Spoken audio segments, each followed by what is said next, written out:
Hello दोस्तों, हम UP TET का जो ईवीएस है उसके मोस्ट इम्पोर्टेंट क्वेश्चन का ये पार्ट 2 करने जा रहे हैं, जिसमें हमारा पहला प्रश्न है संविधान सभा की पहली बैठक कब हुई थी। तो ये हुई थी 9 दिसंबर 1946 को और दूसरी 11 दिसंबर 1946 को। आगे प्रश्न नंबर 2, संविधान सभा के अस्थायी अध्यक्ष कौन थे। तो ये थे डॉक्टर सच्चिदानंद सिन्हा। बी नंबर सही हो जाएगा। आगे है प्रश्न नंबर 3, संविधान सभा के स्थायी अध्यक्ष कौन थे। तो ये कौन थे, डॉक्टर राजेंद्र प्रसाद। सी नंबर सही हो जाएगा। आगे है प्रश्न संख्या 4, संविधान की प्रारूप समिति के अध्यक्ष कौन थे। तो ये कौन थे, doctor Bhimrao Ambedkar. C number सही हो जाएगा। आगे है प्रश्न संख्या 5, भारतीय संविधान को बनने में कुल कितना समय लगा। तो ये लगा था 2 वर्ष 11 माह 18 दिन। बी नंबर सही हो जाएगा। आगे है प्रश्न संख्या 6, संविधान सभा ने राष्ट्रीय ध्वज कब अपनाया। तो ये कब अपनाया था राष्ट्रीय ध्वज, 22 जुलाई 1947 को। सी नंबर सही हो जाएगा। आगे है प्रश्न नंबर 7, राष्ट्रगान को कब अपनाया गया। तो ये कब अपनाया गया राष्ट्रगान को, ये अपनाया गया था 24 जनवरी 1950 को, राष्ट्रगान और राष्ट्रगीत दोनों। आगे है प्रश्न नंबर 8, भारतीय संविधान कब अंगीकृत या पारित किया गया। तो ये कब किया गया, 26 नवंबर 1949 को। ये नंबर सही हो जाएगा हमारा। आगे है प्रश्न नंबर 9, भारतीय संविधान पूर्ण रूप से कब लागू हुआ। तो ये हुआ था 26 जनवरी 1950 को। कौन सा सही हो जाएगा, बी नंबर। आगे है प्रश्न नंबर 10, मूल संविधान में कुल कितनी अनुसूचियां थीं। तो ये कितनी थी मूल संविधान में, 8। ये नंबर सही हो जाएगा। आगे हमारा प्रश्न नंबर 11, मूल संविधान में कितने भाग और अनुच्छेद थे। तो ये कितने थे, 22 भाग और 395 अनुच्छेद। बी नंबर सही हो जाएगा। आगे है प्रश्न नंबर 12, भारतीय संविधान का जनक किसे कहा जाता है। तो ये किसे कहा जाता है, डॉक्टर भीमराव अंबेडकर को। डी नंबर सही हो जाएगा। और यही क्या थे, प्रारूप समिति के अध्यक्ष। आगे हमारा प्रश्न नंबर 13, मूल अधिकार संविधान के किस भाग में हैं। तो पहले में क्या है, संघ और राज्य क्षेत्र, दूसरे में नागरिकता और तीसरे में मूल अधिकार। बी नंबर सही हो जाएगा। आगे है प्रश्न संख्या 14, मूल अधिकार किस देश के संविधान से लिए गए हैं। तो ये कहाँ से लिए गए हैं, अमेरिका से। ये नंबर सही हो जाएगा। आगे हमारा प्रश्न नंबर 15, वर्तमान में नागरिकों को कितने मूल अधिकार प्राप्त हैं। तो शुरू में थे 7, 44वें संविधान संशोधन द्वारा संपत्ति का अधिकार हटा दिया गया। अब कितने हैं, 6। आगे प्रश्न नंबर 16, संपत्ति के अधिकार को किस संशोधन द्वारा हटाया गया। तो ये कब हटाया गया, बी नंबर सही हो जाएगा। कब हटाया गया था, 44वें संशोधन के द्वारा। बी नंबर सही हो जाएगा। आगे है प्रश्न नंबर 17, समानता का अधिकार किस अनुच्छेद में वर्णित है। तो ये किस में है, 14 से 18। हमारा बी नंबर सही हो जाएगा। आगे है प्रश्न संख्या 18, शिक्षा का अधिकार किस अनुच्छेद में जोड़ा गया। तो ये कब जोड़ा गया था, अनुच्छेद 21 से 42वें संविधान संशोधन के द्वारा। ठीक है। आगे हमारा प्रश्न नंबर 19, अस्पृश्यता का अंत किस अनुच्छेद द्वारा किया गया है। तो ये कब किया गया है, 17वें अनुच्छेद के द्वारा। 18 में है उपाधियों का अंत। ठीक है। आगे हमारा प्रश्न नंबर 20, डॉक्टर अंबेडकर ने किस अनुच्छेद को संविधान की आत्मा और हृदय कहा था। तो ये किसे कहा था, अनुच्छेद 32 को। डी नंबर सही हो जाएगा। आगे हमारा प्रश्न नंबर 21, मूल कर्तव्य किस देश से लिए गए हैं। तो ये कहाँ से लिए गए हैं, रूस से। बी नंबर सही हो जाएगा। आगे हमारा प्रश्न नंबर 22, मूल कर्तव्य किस समिति की सिफारिश पर जोड़े गए थे? तो ये जोड़े गए थे सरदार स्वर्ण सिंह समिति। सी नंबर सही हो जाएगा। आगे है प्रश्न नंबर 23। राज्य के नीति निर्देशक तत्व किस देश से लिए गए हैं? तो ये लिए गए हैं आयरलैंड से। हमारा ए नंबर सही हो जाएगा। आगे है प्रश्न संख्या 24। पर्यावरण, वन्यजीवों और वनों का संरक्षण किस अनुच्छेद में है? तो ये है अनुच्छेद 48A। बी नंबर सही हो जाएगा।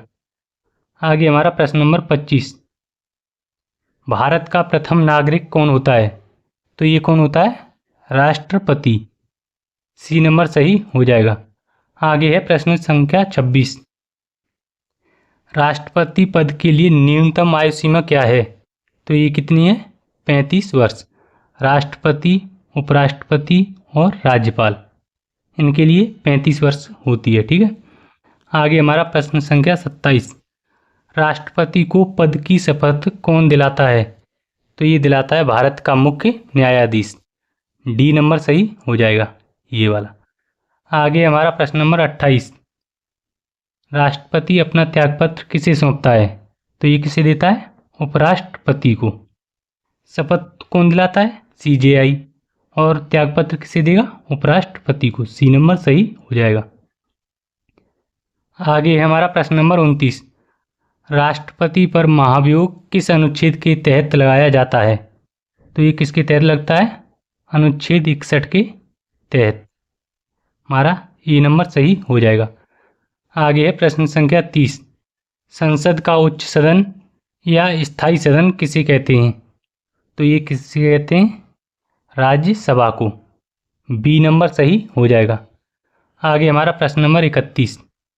राज्यसभा का पदेन सभापति कौन होता है? तो ये कौन होता है? उपराष्ट्रपति। बी नंबर सही हो जाएगा। आगे है प्रश्न संख्या 32। लोकसभा सदस्य बनने की न्यूनतम आयु क्या है? तो ये होती है हमारी 25 वर्ष। बी नंबर सही हो जाएगा। आगे हमारा प्रश्न नंबर 33। संसद के दोनों सदनों की संयुक्त बैठक कौन बुलाता है? तो ये कौन बुलाता है? राष्ट्रपति। हमारा सी नंबर सही हो जाएगा। और अध्यक्षता कौन करता है? लोकसभा अध्यक्ष। आगे प्रश्न नंबर 34। कोई विधेयक धन विधेयक है या नहीं, इसका निर्णय कौन करता है? तो इसका निर्णय करता है लोकसभा अध्यक्ष। डी नंबर सही हो जाएगा। आगे है प्रश्न संख्या 35। सर्वोच्च न्यायालय के न्यायाधीशों की सेवानिवृत्ति की आयु क्या है? तो ये क्या होती है? 65 वर्ष। सी नंबर सही हो जाएगा। आगे है प्रश्न संख्या 36। उत्तर प्रदेश का उच्च न्यायालय कहाँ स्थित है? तो ये कहाँ पर है? प्रयागराज, इलाहाबाद में। डी नंबर सही हो जाएगा। आगे है प्रश्न संख्या 37।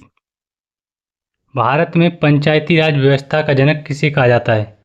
तो ये किसे कहा जाता है? बलवंत राय मेहता को। बी नंबर सही हो जाएगा।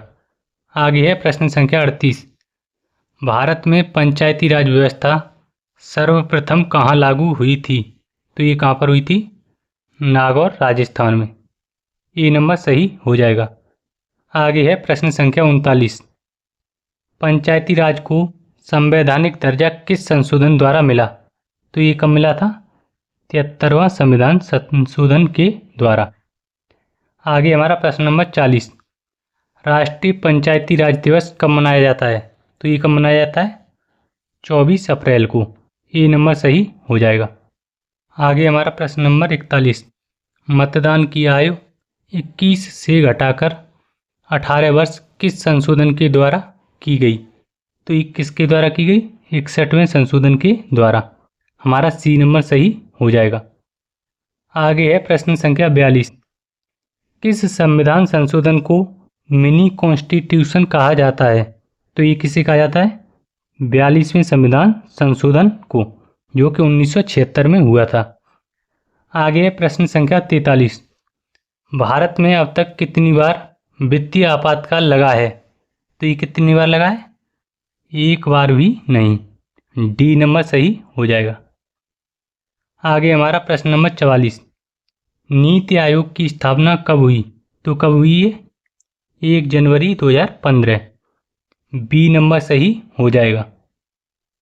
आगे हमारा प्रश्न नंबर 45। सौरमंडल का सबसे बड़ा और भारी ग्रह कौन सा है? तो ये कौन सा है? बृहस्पति। बी नंबर सही हो जाएगा। आगे है प्रश्न संख्या 46। सौरमंडल का सबसे छोटा और सूर्य के निकट ग्रह कौन सा है? तो ये कौन सा है? बुध। सी नंबर सही हो जाएगा। आगे हमारा प्रश्न संख्या 47। किस ग्रह को पृथ्वी की जुड़वां बहन या भोर का तारा कहा जाता है? तो ये किसे कहा जाता है? शुक्र को। हमारा सी नंबर सही हो जाएगा। आगे हमारा प्रश्न नंबर 48। लाल ग्रह किसे कहा जाता है? तो ये किसे कहा जाता है? मंगल को। बी नंबर सही हो जाएगा। आगे हमारा प्रश्न नंबर 49। जल की उपस्थिति के कारण नीला ग्रह किसे कहा जाता है? तो ये किसे कहा जाता है? पृथ्वी को। हमारा बी नंबर सही हो जाएगा। आगे है प्रश्न संख्या 50। सौरमंडल का दूसरा सबसे बड़ा और छल्लों वाला ग्रह कौन सा है? तो ये कौन सा है? शनि। सी नंबर सही हो जाएगा। आगे है प्रश्न संख्या 51। सूर्य के प्रकाश को पृथ्वी तक पहुंचने में लगभग कितना समय लगता है? तो ये लगता है 8 मिनट 20 सेकंड। सी नंबर सही हो जाएगा। आगे प्रश्न संख्या 52। पृथ्वी पर ऋतु परिवर्तन का मुख्य कारण क्या है? तो ये क्या है? पृथ्वी का अपने अक्ष पर घूर्णन। 52 नंबर सही, 52 का ई नंबर सही हो जाएगा। आगे हमारा प्रश्न संख्या 53। वायुमंडल में सर्वाधिक मात्रा में पाई जाने वाली गैस कौन सी है? तो ये कौन सी है? नाइट्रोजन। सी नंबर सही हो जाएगा।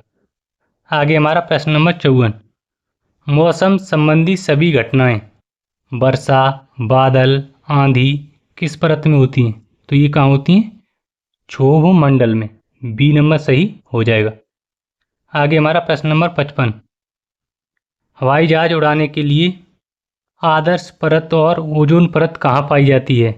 तो ये कहाँ पाई जाती है? समताप मंडल में। सी नंबर सही हो जाएगा। आगे है प्रश्न संख्या 56।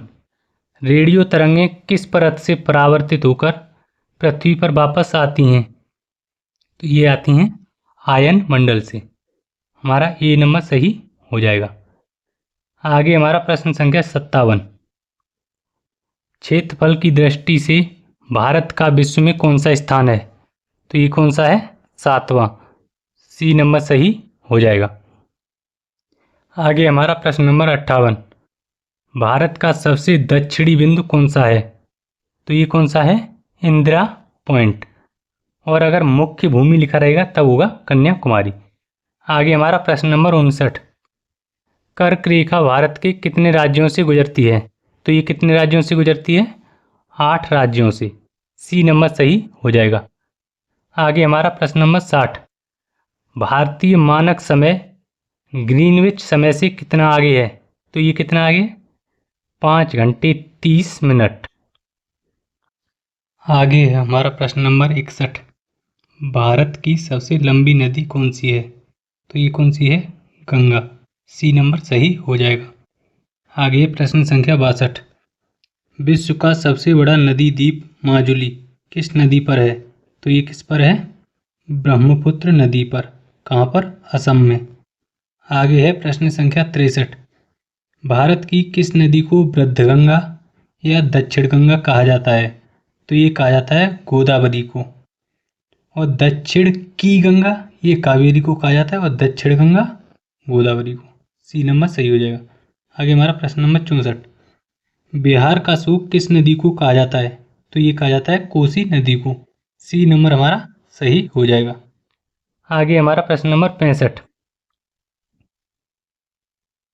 भारत का सबसे ऊंचा बांध कौन सा है? तो ये कौन सा है? टिहरी बांध। हमारा डी नंबर सही हो जाएगा। आगे है प्रश्न संख्या 66। भारत का सबसे लंबा बांध कौन सा है? तो ये कौन सा है? हीराकुंड बांध, उड़ीसा में। ये नंबर सही हो जाएगा। आगे है प्रश्न नंबर 67।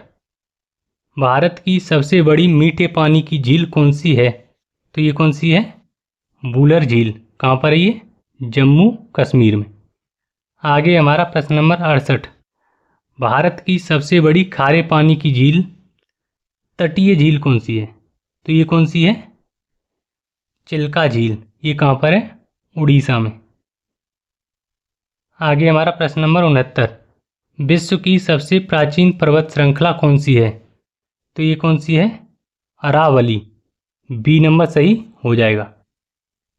आगे हमारा प्रश्न नंबर 70। दक्षिण भारत की सबसे ऊंची चोटी कौन सी है? तो ये कौन सी है? अनाई मुड़ी। सी नंबर सही हो जाएगा। आगे हमारा प्रश्न नंबर 71। भारत में कपास की खेती के लिए सबसे उपयुक्त मिट्टी कौन सी है? तो ये है काली मिट्टी या फिर रेगुर मिट्टी। डी नंबर सही हो जाएगा। आगे है प्रश्न संख्या 72। भारत के सर्वाधिक क्षेत्रफल पर किस प्रकार की मिट्टी पाई जाती है? तो ये किस प्रकार की मिट्टी पाई जाती है? जलोढ़ मिट्टी। बी नंबर सही हो जाएगा। आगे हमारा प्रश्न नंबर 73। मसालों का बगीचा भारत के किस राज्य को कहा जाता है? तो ये किसे कहा जाता है? केरल को। सी नंबर सही हो जाएगा। आगे हमारा प्रश्न नंबर 74। भारत में हरित क्रांति का जनक किसे माना जाता है? तो ये माना जाता है डॉक्टर MS स्वामीनाथन को। सी नंबर सही हो जाएगा। आगे हमारा प्रश्न नंबर 75। श्वेत क्रांति का संबंध किससे है? तो ये है दुग्ध उत्पादन से। कौन सा सही हो जाएगा हमारा? ए नंबर, दुग्ध उत्पादन। आगे हमारा प्रश्न नंबर 76। भारत में झूम खेती या फिर स्थानांतरित कृषि मुख्य रूप से कहाँ की जाती है? तो ये की जाती है पूर्वोत्तर भारत में। बी नंबर सही हो जाएगा। आगे है प्रश्न नंबर 77। विश्व का सबसे बड़ा महाद्वीप कौन सा है? तो ये कौन सा है? अफ्रीका महाद्वीप। ए नंबर सही हो जाएगा। आगे हमारा प्रश्न नंबर 78। विश्व का सबसे बड़ा और गहरा महासागर कौन सा है? तो ये कौन सा है? प्रशांत महासागर। डी नंबर सही हो जाएगा। आगे है प्रश्न संख्या 79। विश्व की सबसे लंबी नदी कौन सी है? तो ये कौन सी है? नील नदी। बी नंबर सही हो जाएगा। और अफवाह क्षेत्र की दृष्टि से अमेजन नदी। आगे प्रश्न संख्या 80। विश्व का सबसे बड़ा मरुस्थल कौन सा है? तो ये कौन सा है? सहारा मरुस्थल। हमारा कौन सा सही हो जाएगा? C number. आगे है प्रश्न संख्या 81। प्रेयरी घास के मैदान कहाँ पाए जाते हैं? तो ये पाए जाते हैं उत्तरी अमेरिका में। ए नंबर सही हो जाएगा। आगे प्रश्न संख्या 82। पंपास घास के मैदान कहाँ स्थित हैं? तो ये स्थित हैं अर्जेंटीना, दक्षिण अमेरिका में। हमारा बी नंबर सही हो जाएगा। आगे प्रश्न संख्या 83। स्वेज नहर किन दो सागरों को आपस में जोड़ती है? तो ये जोड़ती है भूमध्य सागर और लाल सागर को। सी नंबर सही हो जाएगा। आगे प्रश्न संख्या 84। विश्व की छत किसे कहा जाता है? तो विश्व की छत किसे कहा जाता है? पामीर के पठार को। बी नंबर सही हो जाएगा। तुम्हारे कितने सही हुए कमेंट करके बताना, ठीक है।